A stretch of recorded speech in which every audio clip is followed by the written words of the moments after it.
Hello everyone, welcome back to Magad Gyan Kendra and in this video we'll be talking about what are atoms. हमने पिछले video में भी देखा था atoms क्या हैं जब हम डिस्कस कर रहे थे ब्रीफ एक्सप्लेनेशन एटॉमिक स्ट्रक्चर पे। तो इस वीडियो में हम ये देखेंगे कि एटम्स क्या होते हैं जो बहुतों को पता है, और फिर हम देखेंगे जे थॉमसन का मॉडल जो जे थॉमसन ने दिया था एटम्स के बारे में, एटम के स्ट्रक्चर के बारे में, और क्या उस मॉडल में गलतियां रहीं जिनके कारण से हम उस मॉडल को एक्सेप्ट नहीं कर पाए। तो हमारा जो डेफिनेशन है एटम का वो है smallest unit that retains the properties of an element. अब बहुत बुक्स में रहता है द स्मॉलेस्ट यूनिट, जो आधा है, गलत नहीं है ना सही है, वो आधा है। एटम स्मॉलेस्ट यूनिट है, मगर उसे और भी डिवाइड किया जा सकता है प्रोटॉन्स, न्यूट्रॉन्स और इलेक्ट्रॉन्स में, जिन्हें हम कहते हैं सब एटॉमिक पार्टिकल्स। और ये डेफिनेशन एटम की तभी कंप्लीट होती है जब हम ये पूरा सेंटेंस लिखते हैं smallest unit that retains the properties of an element. कहने का मतलब अगर हम एटम को और ज़्यादा तोड़ेंगे तो एक एलिमेंट की प्रॉपर्टीज को रिटेन नहीं करेगा। ये तो मैंने पिछले वीडियो में भी बताया था अच्छे से। तो अब आगे बढ़ते हैं, जो था जे थॉमसन का मॉडल। तो जे थॉमसन वो हैं जिन्होंने इलेक्ट्रॉन को खोजा था, जिन्होंने इलेक्ट्रॉन की डिस्कवरी करी थी एटम में। पहले तक तो जैसे जॉन डाल्टन हो गए, वो यही मानते थे कि एटम सबसे छोटा पार्टिकल है और इससे ज़्यादा ब्रेक नहीं किया जा सकता, इससे छोटा और कुछ नहीं है।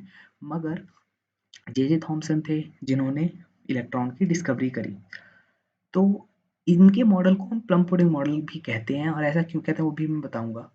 तो इनका मॉडल था कि atom consist of positively charged sphere and electrons are embedded in it.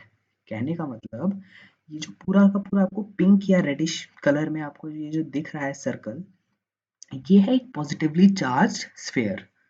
और इस पॉजिटिवली चार्ज स्फीयर में छोटे छोटे इलेक्ट्रॉन्स गड़े हुए हैं, उसमें जमे हुए हैं, जैसे कि आपके किसी पुडिंग में या केक में जहाँ जैसे बेरीज लगे रहते हैं। तो ये उसी का है, इसीलिए इसे प्लम पुडिंग मॉडल भी कहते हैं जे थॉमसन के मॉडल को।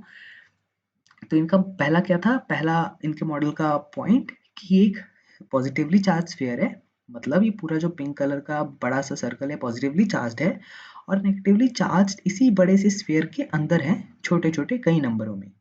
और अगला इन्होंने बोला negative and positive charges are equal in magnitude, so atom as a whole is electrically neutral. और इन्होंने ये बोला जो पूरा पिंक है, ये जो पूरा पिंक है, इसका चार्ज और ये छोटे छोटे इलेक्ट्रॉन्स का चार्ज इक्वल है, जिसके कारण ये एटम इलेक्ट्रिकली न्यूट्रल रहता है। अब सेकंड पॉइंट तो सही है, मगर पहले में गलती है। अगर हम आज के स्टैंडर्ड से देखें तो ऐसा क्यों हुआ जो इनका हम नहीं मान पाए, तो इसके तीन रीजन थे मेन। पहला था कि ये एक्सप्लेन नहीं कर पाए कि जो पॉजिटिव चार्ज है ना, ये बड़ा सा पिंक वाला सरफेस जो पॉजिटिवली चार्ज है, वो कैसे इन छोटे इलेक्ट्रॉन्स को होल्ड कर रहा है। ये तो उन्होंने बोल दिया कि ये एक स्फीयर है पॉजिटिवली चार्ज और ये इलेक्ट्रॉन को होल्ड कर रहा है, मगर वो एक्सप्लेन नहीं कर पाए कि वो कैसे होल्ड कर पा रहा है। और इन्होंने ये भी नहीं एक्सप्लेन कर पाए कि ये स्टेबल एलिमेंट कैसे है, कि एटम स्टेबल कैसे रहता है, एटम की स्टेबिलिटी एक्सप्लेन नहीं कर पाए। और तीसरा इनका फ्लॉ था कि न्यूक्लियस नहीं मेंशन करें। हाँ, एक और चीज़ आप देखिएगा, इन्होंने न्यूट्रॉन का भी मेंशन नहीं किया है, क्योंकि जब इन्होंने अपना मॉडल दिया था जे थॉमसन ने, उस टाइम न्यूट्रॉन डिस्कवर ही नहीं हुआ था। हम हमें अभी आज के डेट में पता है कि तीन होते हैं, इलेक्ट्रॉन, प्रोटॉन और न्यूट्रॉन। बट जब जे थॉमसन कर रहे थे उनके टाइम में सिर्फ इलेक्ट्रॉन्स जो उन्होंने खुद डिस्कवर किया था, और प्रोटॉन्स डिस्कवर हुए थे, यानी पॉजिटिवली चार्ज और नेगेटिवली चार्ज। मगर न्यूट्रॉन का कोई मेंशन ही नहीं था। तो ना ही न्यूक्लियस मेंशन था, ना ही न्यूट्रॉन मेंशन था, ना एटम्स की स्टेबिलिटी मेंशन करी उन्होंने।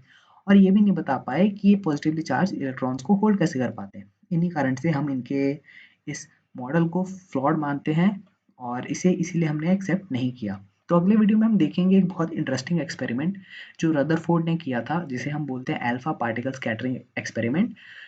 उसमें उन्होंने और पास पहुंचे, वो बहुत पास पहुंच गए थे एटम के स्ट्रक्चर पे, मगर फिर भी उनके में भी फ्लॉज था, तो हम अगले वीडियो में देखेंगे।